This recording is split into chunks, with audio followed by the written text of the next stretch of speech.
Olá, será que nós estamos tomando as precauções necessárias para evitar os acidentes durante a irrigação endodôntica?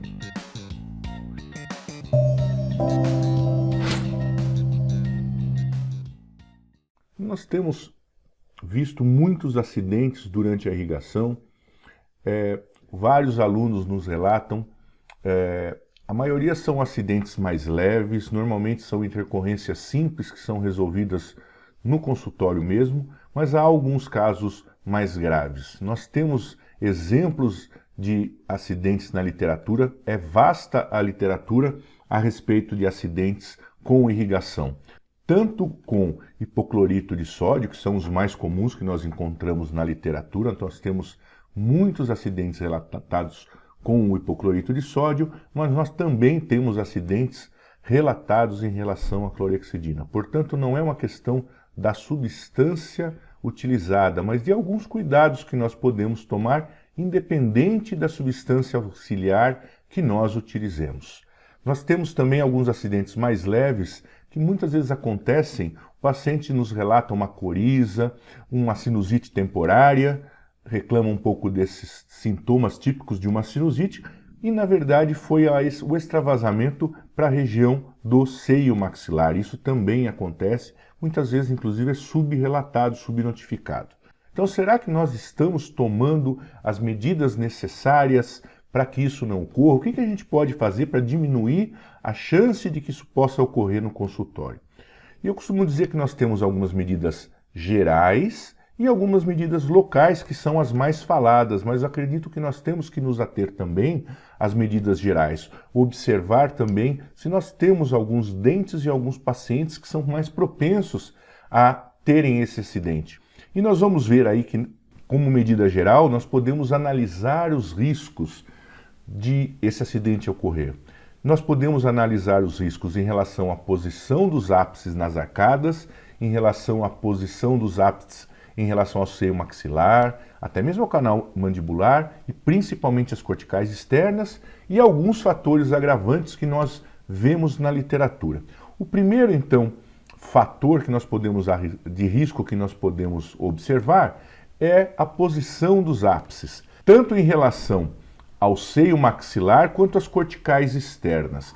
Nesse trabalho que nós publicamos, que foi oriundo da nossa tese de doutorado, nós estabelecemos um risco, um grau de risco em relação a cada grupo dental. Então nós podemos ver aí que grande parte dos riscos, tanto em relação a seio maxilar quanto às tábuas ósseas, ocorre nos dentes superiores. Uma maneira de nós observarmos também a posição do ápice é quando nós tivermos uma tomografia. Observar nessa tomografia se os ápices encontram em proximidade com alguma estrutura anatômica importante ou com as corticais externas.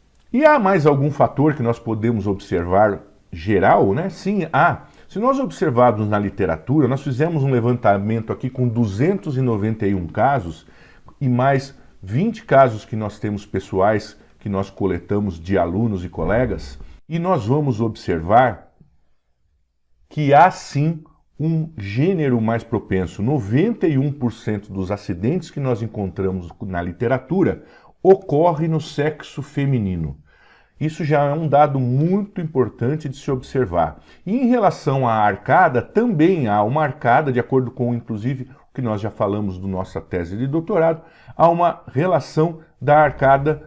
85% dos acidentes ocorrem na maxila. Portanto, se nós cruzarmos essas informações também com os acidentes por grupo dental, nós vemos aí que a maior parte dos acidentes ocorrem nos molares e nos pré-molares, nós vamos ver que há um risco que nós podemos observar maior no sexo feminino, no tratamento dos dentes superiores, do canino, da raiz vestibular do primeiro pré-molar superior e das raízes vestibulares do primeiro molar. Essas raízes são as que nós mais observamos acidentes na literatura. O que nós podemos fazer então? Tentar ser mais conservador, tanto na patência, principalmente no alargamento foraminal, e também na irrigação. Uma atitude mais conservadora na irrigação pode fazer com que tenhamos menos acidentes durante a irrigação. E como medida local, O que nós podemos fazer? Então, algumas medidas podem ajudar com que a gente tenha menos acidente durante o tratamento. A primeira é manter a agulha cerca de 3 milímetros do forame, nunca além disso. As nossas agulhas hoje são muito finas, a vantagem é que o nosso tratamento endodôntico é muito mais eficiente, mas nós temos o problema de que se não tomarmos cuidado, essa agulha irá até além do forame. Então, utilizar um stop nessa agulha e manter sempre essa agulha a 3 milímetros do forame apical. Também realizar o acesso cervical com instrumentos de acesso cervical. Com esse espaço na região cervical aberto pela lima, ocorrerá uma maior fluidez, ocorrerá um maior extravasamento de líquidos durante o preparo, durante a irrigação, para a coroa, para a região cervical. Portanto, isso evita que haja um extravasamento, haja um acidente, uma menor pressão dos líquidos na região apical.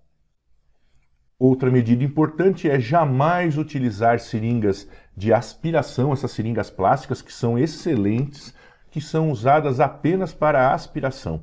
A utilização desse tipo de seringa para irrigação pode fazer com que haja um travamento na região apical, a um êmbolo, e vai se empurrar com muita força, com muita pressão, os líquidos em direção ao forame. Então não deve-se utilizar jamais esse tipo de ponta para fazer a irrigação.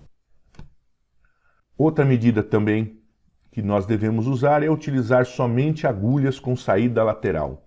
Praticamente todas as agulhas hoje da endodontia são com saída lateral. O problema é que nós temos várias outras agulhas finas para outras especialidades. E é, então, muito importante que o profissional só utilize seringas endodônticas que tenham saída lateral para evitar o extravasamento do líquido para a região do forame.